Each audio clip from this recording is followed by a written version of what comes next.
Assalamualaikum warahmatullahi wabarakatuh. Kembali lagi bersama saya di channel Lentera Firdaus. Baik, mari kita belajar dengan semangat dan juga ceria. Semoga Allah meridhoi.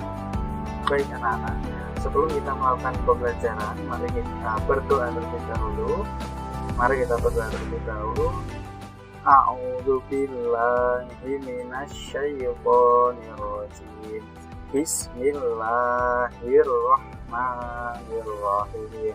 Raditu billahi robba wa bil islami dina wa bi muhammadin nabiyya wa rasulah.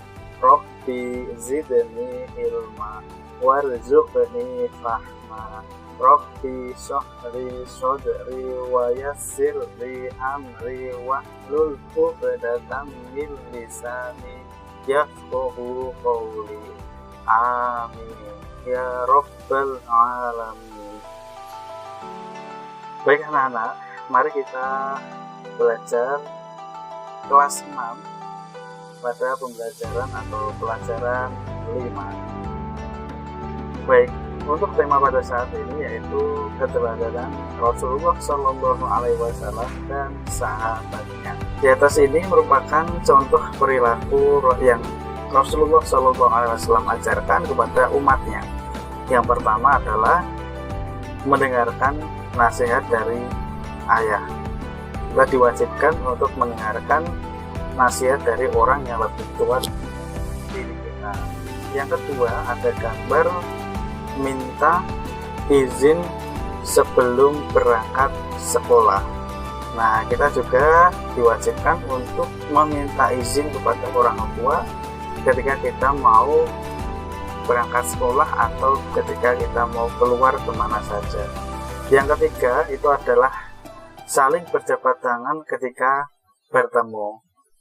Nah, ajaran Rasulullah SAW mengajarkan bahwa kita diwajibkan untuk saling berjabat tangan, itu artinya adalah saling menyapa dan juga saling merekatkan tali silaturahmi kepada sesama manusia.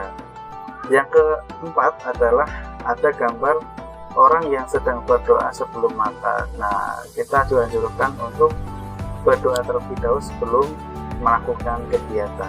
Keteladanan Rasulullah Shallallahu Alaihi Wasallam.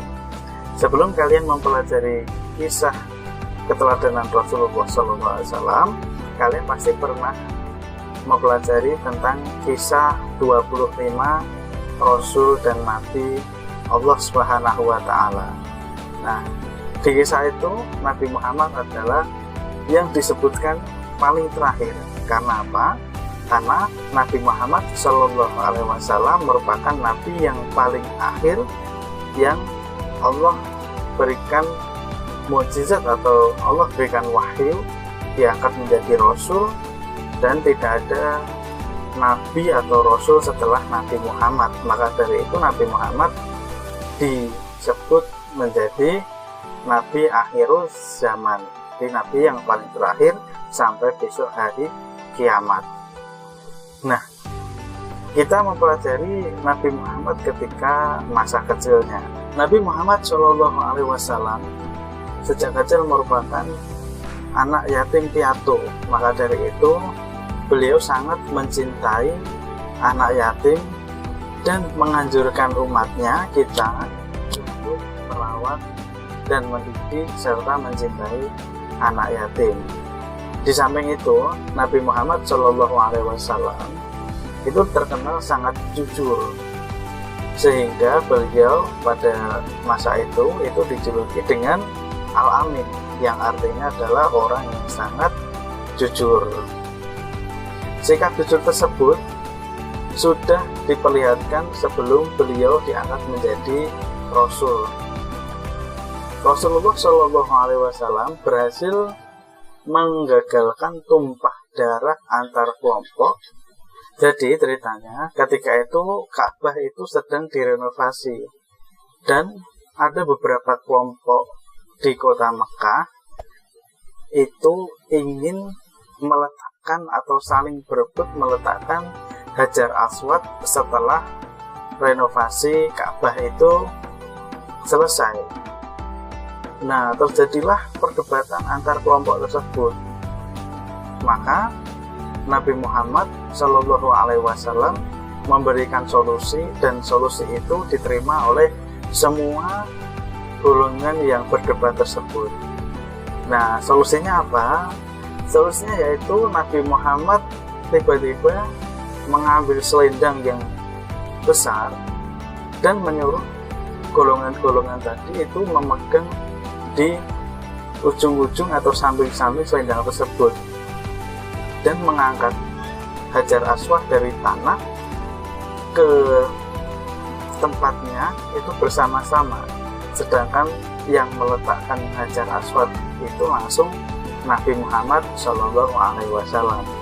Nabi Muhammad merupakan orang yang sangat jujur. Beliau juga merupakan orang yang mempunyai kasih sayang terhadap anak, keluarga, dan juga orang tua serta masyarakat di sekitarnya. Pada masa jahiliyah itu penduduk Makkah tidak menghargai anak yang lahir perempuan. Namun Nabi Muhammad SAW justru menggendong Fatimah ketika masih balita sambil melakukan tawaf, yaitu mengelilingi Ka'bah sebanyak 7 kali. Begitu pula ketika Fatimah sudah dewasa dan dikaruniai oleh Allah berupa anak, Rasulullah SAW sangat menyayangi cucunya yang bernama Hasan dan Husain. Nabi Muhammad SAW mencium cucunya yang bernama Hasan bin Ali radhiyallahu anhu, sedangkan di dekat beliau itu ada seorang yang bernama Aqra' bin Habis. Aqra' bin Habis itu dia merupakan hakim di kota Mekah yang sangat disegani oleh penduduk Mekah, dan awalnya dia itu orang yang kafir, tetapi karena dia sangat dekat dengan Nabi Muhammad SAW, maka dia masuk ke agama Islam, menjadi Muslim, dan menjadi salah satu sahabat yang dicintai oleh Rasulullah SAW. Lalu Aqra' bin Habis ini berkata kepada Rasulullah, aku mempunyai 10 anak, tetapi aku tidak pernah mencium seorang pun di antara mereka. Nah, mendengar hal itu, Rasulullah SAW memandang Aqra' lalu bersabda, barang siapa yang tidak mau berbelas kasih, maka ia tidak akan mendapatkan belas kasih. Hadis riwayat Bukhari dan Muslim. Kepedulian Rasulullah SAW terhadap lingkungan. Nabi Muhammad SAW itu beliau sangat peduli dengan lingkungan. Buktinya apa? Buktinya ketika beliau berwudu itu beliau sangat menghemat air yang ada di tempat wudu tersebut. Berwudu itu kan baik ya untuk sholat, tapi beliau tidak menganjurkan untuk berlebihan dalam pemakaian air wudu. Nabi Muhammad SAW juga menganjurkan agar kita tidak membuat kerusakan di muka bumi ini. Jadi Nabi Muhammad itu sangat mencintai alam, atau beliau menganjurkan untuk menjaga, merawat alam yang sudah diberikan oleh Allah Subhanahu wa Ta'ala. Nabi Muhammad SAW juga sebagai pembawa rahmat bagi alam semesta. Tujuan Nabi Muhammad SAW itu adalah untuk mengubah keadaan masyarakat jahiliyah menjadi masyarakat yang sejahtera berdasarkan agama tauhid atau agama Allah. Beliau juga menanamkan akhlak terpuji kepada siapapun, kepada semua orang, agar menjadi bekal hidup untuk menjalani kehidupan ini. Yang ketiga itu, sebagai umat Nabi Muhammad SAW, kita harus menjunjung tinggi ajaran beliau.